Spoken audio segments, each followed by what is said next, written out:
ചൂട് ഇനിയും കൂടുമെന്ന് കേന്ദ്ര കാലാവസ്ഥാ വകുപ്പ്. ഏപ്രിൽ മുതൽ ജൂൺ വരെ രാജ്യത്തു തന്നെ പതിവിലും കൂടുതൽ ചൂട് അനുഭവപ്പെടുമെന്നാണ് കേന്ദ്ര കാലാവസ്ഥാ വകുപ്പ് അറിയിപ്പ്. മധ്യ കിഴക്കൻ ഇന്ത്യയിലും വടക്കു പടിഞ്ഞാറൻ സമതലങ്ങളിലും കൂടുതൽ ചൂട് കൂടുമെന്നാണ് അറിയിപ്പ്. ഇന്ത്യയുടെ മിക്ക ഭാഗങ്ങളിലും സാധാരണയേക്കാൾ ഉയർന്ന താപനിലയായിരിക്കും അനുഭവപ്പെടുകയെന്നും കാലാവസ്ഥാ വകുപ്പ് മേധാവി മൃത്യുഞ്ജയ് മൊഹാപത്ര വിശദമാക്കുന്നു. അങ്ങനെ വരുമ്പോൾ ഇക്കുറി കൂടുതൽ ചൂട് അനുഭവപ്പെട്ട കേരളത്തിലും ഏപ്രിൽ ജൂൺ മാസങ്ങൾ കഠിന ചൂടിൻ്റേതാവും. അതേസമയം അതികഠിനമായ ചൂട് അനുഭവപ്പെടുന്ന 6 ദിവസങ്ങൾ ഏപ്രിൽ മാസത്തിൽ ഒഡീഷ, പശ്ചിമ ബംഗാൾ, ബീഹാർ, ജാർഖണ്ഡ് സംസ്ഥാനങ്ങളിൽ ഉണ്ടാവുമെന്നാണ് പ്രതീക്ഷിക്കുന്നത്.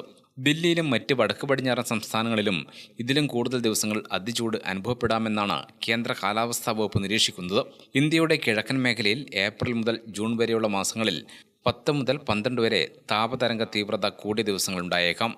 സാധാരണ നിലയിൽ ഏപ്രിൽ മുതൽ ജൂൺ വരെ 4 മുതൽ 7 വരെ ദിവസങ്ങളാണ് താപതരംഗ സാധ്യതയുള്ള ദിവസങ്ങൾ ഇന്ത്യയിൽ അനുഭവപ്പെടാറ് എന്നിരിക്കെയാണ് ഈ തവണ വേനൽക്കാലം അതിരൂക്ഷമായേക്കുമെന്ന സാധ്യത നൽകിയിട്ടുള്ളത്.